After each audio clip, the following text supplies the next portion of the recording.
IT ಅಧಿಕಾರಿಗಳ ಎದುರೇ ಉದ್ಯಮಿ ರಾಯ್ ಆತ್ಮಹತ್ಯೆಗೆ ಶರಣಾದಂತಹ ಪ್ರಕರಣಕ್ಕೆ ಸಂಬಂಧಪಟ್ಟ ಹಾಗೆ ಉದ್ಯಮಿ ಐಟಿ ಅಧಿಕಾರಿಗಳು ಮತ್ತು ಅವರ ರೇಡ್ ವಿಚಾರವಾಗಿ ಬಲಕಾರವಾಗಿಯೇ ಸೋಷಿಯಲ್ ಮೀಡಿಯಾದಲ್ಲಿ ತಿರುಗಿ ಬಿದ್ದಿದ್ದಾರೆ.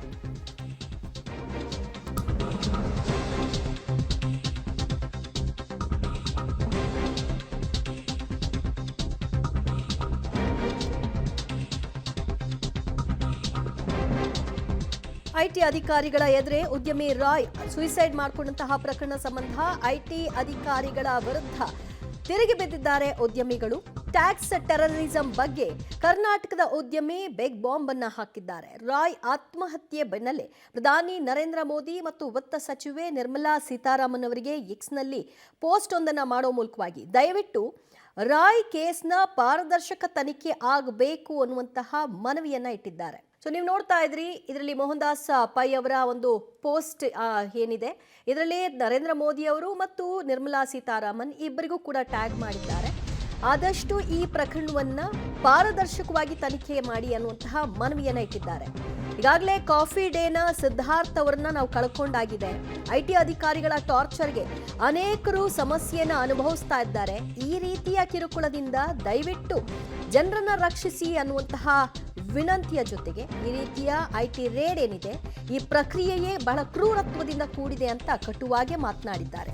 ನಿರ್ಮಲಾ ಅವರೇ ಅಧಿಕಾರಿಗಳಿಗೆ ಹೆಚ್ಚು ಅಧಿಕಾರವನ್ನ ಕೊಟ್ಟಿದ್ದೀರಿ, ಆ ಪವರ್ ಅನ್ನ ಯೂಸ್ ಮಾಡಿಕೊಂಡು ಯಾವ ರೀತಿಯಾಗಿ ದಬ್ಬಾಳಿಕೆ ನಡೀತಾ ಇದೆ, ಹೀಗಾಗಿ ಜನಸಾಮಾನ್ಯರ ರಕ್ಷಣೆ ಹೇಗೆ ಕಡೆಗಣನೆ ಆಗ್ತಾ ಇದೆ ಅನ್ನೋದರ ಬಗ್ಗೆಯೂ ಕೂಡ ಅವರು ಪ್ರಸ್ತಾಪಿಸಿದ್ದಾರೆ ಅವರ ಎಕ್ಸ್ನಲ್ಲಿರುವಂತಹ ಪೋಸ್ಟ್ನಲ್ಲಿ. ತಪ್ಪು ರೇಡ್ ಮಾಡಿದಾಗ ಅಧಿಕಾರಿಗಳಿಗೆ ಶಿಕ್ಷೆ ನೀಡಿದ್ದೀರಾ?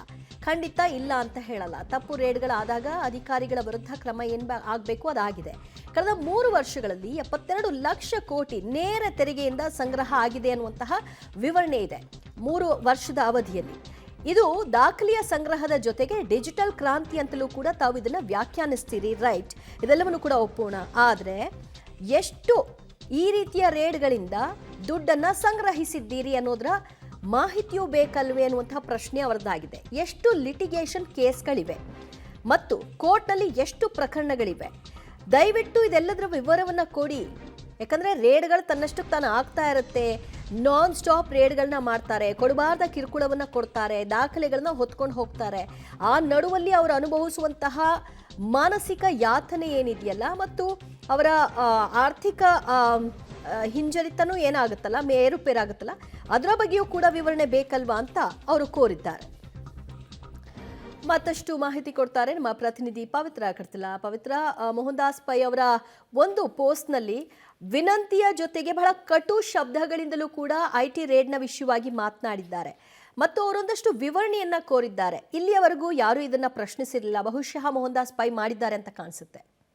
ಹೌದು, ಸಿದ್ಧಾರ್ಥ್ ಆತ್ಮಹತ್ಯೆಯ ಬಳಿಕ ಆಗಿರ್ಬೋದು, CJ ರಾಯ್ ಅವರ ಆತ್ಮಹತ್ಯೆಯ ಬಳಿಕ ಆಗ್ಬೋದು, ಟ್ಯಾಕ್ಸ್ ಟೆರರಿಸಂ ಬಗ್ಗೆ ದೊಡ್ಡ ಮಟ್ಟದ ಚರ್ಚೆ ಆಗ್ತಾ ಇದೆ. ಬಟ್ ಇಷ್ಟೊಂದು ಕಟು ಪದಗಳಿಂದ ನೇರವಾಗಿ ಸರ್ಕಾರವನ್ನ, ಕೇಂದ್ರವನ್ನ, ಐಟಿ ಇಲಾಖೆಯ ಅಧಿಕಾರಿಗಳನ್ನ ಪ್ರಶ್ನೆ ಮಾಡಿದಂತಹ ಉದ್ಯಮಿ ಮೋಹನ್ ದಾಸ್ ಪೈ ಅಂತ ಅನ್ಸುತ್ತೆ. ತುಂಬಾ ಕಟುವಾಗಿರುವಂತಹ ಶಬ್ದದಲ್ಲಿ ಟೀಕೆ ಮಾಡಿದ್ದಾರೆ. ಅವರು ಹೇಳ್ತಾ ಇರುವಂತದ್ದು, ಈಗ ಇಷ್ಟೊಂದು ಅನ್ಯಾಯ, ಇಷ್ಟೊಂದು ಸಾವುಗಳು ನಡೆದಾಗ ಅದರ ಬಗ್ಗೆ ಪಾರದರ್ಶಕವಾಗಿರುವಂತಹ ತನಿಖೆ ನಡೆಸಬೇಕು. ಜೊತೆಗೆ ಕೇಂದ್ರ ಸರ್ಕಾರ ಐಟಿ ಇಲಾಖೆಯ ಅಧಿಕಾರಿಗಳಿಗೆ ದೊಡ್ಡ ಮಟ್ಟದ ಪವರ್ ಅನ್ನ ಕೊಟ್ಟಿದೆ, ಅಧಿಕಾರವನ್ನ ಕೊಟ್ಟಿದೆ. ಆದ್ರೆ ಜನಸಾಮಾನ್ಯರ ರಕ್ಷಣೆಯನ್ನು ಏನ್ ಮಾಡುತ್ತೆ ಅನ್ನುವಂತಹ ಡೈರೆಕ್ಟ್ ಪ್ರಶ್ನೆಯನ್ನ ಕೊಟ್ಟಿದ್ದಾರೆ. ಇನ್ನೊಂದು ಕಡೆಗೆ ನೇರ ತೆರಿಗೆಯ ಮೂಲಕ ಬರೋಬ್ಬರಿ 72 ಲಕ್ಷ ಕೋಟಿ ಸಂಗ್ರಹ ಆಗಿದೆ ಅಂತ ಅಂದ್ಮೇಲೆ ಈ ರೀತಿ ರೇಡ್ಗಳಿಂದ ಎಷ್ಟು ದುಡ್ಡು ಸಂಗ್ರಹವಾಗಿದೆ ಇದರ ವಿವರವನ್ನ ಕೂಡ ಕೊಡಿ ಅಂತ ಹೇಳ್ತಾ ಇದ್ದಾರೆ. ಅಂದ್ರೆ ಇಷ್ಟೊಂದು ಮಟ್ಟದ ತೆರಿಗೆ ದಾಖಲೆ ಅಂತ ಆದ್ರೆ ಈ ರೀತಿ ಕಳ್ಳಾಟವನ್ನ ಯಾಕೆ ಮಾಡ್ತಾರೆ ಉದ್ಯಮಿಗಳು ಅನ್ನುವಂತಹ ಪ್ರಶ್ನೆಯನ್ನು ಕೂಡ ನೇರವಾಗಿ ಇಡ್ತಾ ಇದ್ದಾರೆ. ಹಾಗಾಗಿ ಉದ್ಯಮಿಯ ಪ್ರಶ್ನೆ ಏನಿದೆ, ಇನ್ನೊಂದು ಕಡೆಗೆ ಎಷ್ಟು ಲಿಟಿಗೇಷನ್ಸ್ಗಳಿದಾವೆ, ಎಷ್ಟು ಪ್ರಕರಣಗಳಿದಾವೆ, ಇನ್ನೊಂದು ಪ್ರಮುಖವಾಗಿರುವಂತಹ ಪ್ರಶ್ನೆಯನ್ನ ಮಾಡ್ತಾರೆ. ಈಗ ರೇಡ್ ಮಾಡ್ತೀರಾ, ಓಕೆ, ಆದ್ರೆ ಈ ಪ್ರಕ್ರಿಯೆ ತುಂಬಾ ಕ್ರೂರತೆಯಿಂದ ಕೂಡಿದೆ, ಅದು ಲೀಗಲ್ ಆಗಿ ಇರೋದಿಲ್ಲ, ತುಂಬಾ ಸಮಯದಲ್ಲಿ ಅದು ಹರಾಸ್ಮೆಂಟ್ ರೀತಿಯಲ್ಲೇ ಇರುತ್ತೆ.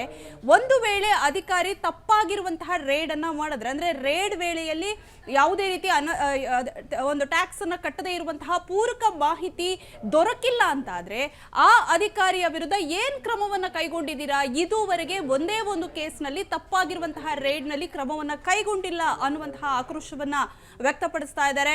ಸೊ ಮೋಹನ್ ದಾಸ್ ಪೈ ಅವರ ಹೇಳಿಕೆ ಏನಿದೆ ಅದು ದೊಡ್ಡ ಮಟ್ಟದ ಸಂಚಲನವನ್ನ ಕೂಡ ಮೂಡಿಸಿದೆ.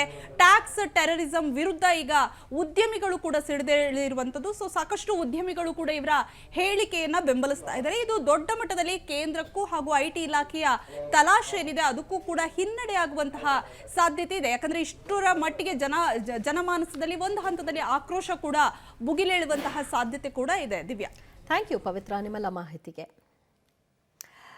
ಓಕೆ, ರಾಯ್ ಅವರು ಆತ್ಮಹತ್ಯೆಗೆ ಶರಣಾದರು. ಅದು ಕೂಡ ಐಟಿ ಅಧಿಕಾರಿಗಳ ಎದುರಲ್ಲೇ ಈ ಒಂದು ಸುಯಿಸೈಡ್ ಆಗಿದೆ. ಇದರ ವಿಷಯವಾಗಿ ಉದ್ಯಮಿ ಮೋಹನ್ ದಾಸ್ ಪೈ ಅವರು ಅಸಮಾಧಾನವನ್ನು ವ್ಯಕ್ತಪಡಿಸುವ ಮೂಲಕವಾಗಿ ಒಂದಷ್ಟು ಪ್ರಶ್ನೆಗಳನ್ನು ಕೇಂದ್ರಕ್ಕೆ ಎತ್ತುವಂತಹ ಕೆಲಸವನ್ನು ಮಾಡಿದ್ದಾರೆ. ಇದಕ್ಕೆ ಉತ್ತರವನ್ನು ಕೂಡ ಬಯಸುವ ನಿರೀಕ್ಷೆಯಲ್ಲಿದ್ದಾರೆ. ಉತ್ತರ ಸಿಗುತ್ತಾ, ಹೀಗೆ ಮುಂದುವರ್ಕೊಂಡು ಹೋಗುತ್ತಾ ಅನ್ನೋದು ಸದ್ಯ ಇರುವಂತಹ ಪ್ರಶ್ನೆ. ಯಾಕಂದರೆ ಹಿಂದೆ ತಪ್ಪಾಗಿ ಐಟಿ ರೇಡ್ ನಡೆಸಿ ಕಿರುಕುಳ ಕೊಟ್ಟಂತಹ ಅಧಿಕಾರಿಗಳ ಮುಂದೆ ಹೇಗೆ ಕ್ರಮ ತೆಗೆದುಕೊಂಡ್ರು, ಅದೇ ರೀತಿಯಾಗಿ ಈ ರೀತಿಯ ಕಿರುಕುಳದಿಂದಾಗಿ ಬಲಿಯಾದವರ ವಿಚಾರಕ್ಕೂ ಸಂಬಂಧಪಟ್ಟ ಹಾಗೆ ಏನು ಮಾಡಿದ್ದೀರಿ, ಯಾವ ರೀತಿ ಎಷ್ಟೆಷ್ಟು ಲಿಟಿಗೇಷನ್ ಪ್ರಕರಣಗಳಿವೆ, ಕೋರ್ಟ್ನಲ್ಲಿ ಎಷ್ಟು ಪ್ರಕರಣಗಳಿದೆ, ಇಲ್ಲಿಯವರೆಗೂ ಸಂಗ್ರಹದ ಮೊತ್ತ ಎಷ್ಟು, ಇದರ ವಿವರ ಬೇಕಲ್ವಾ ಅನ್ನುವಂಥ ಪ್ರಶ್ನೆ ಅವ್ರದ್ದಾಗಿದೆ.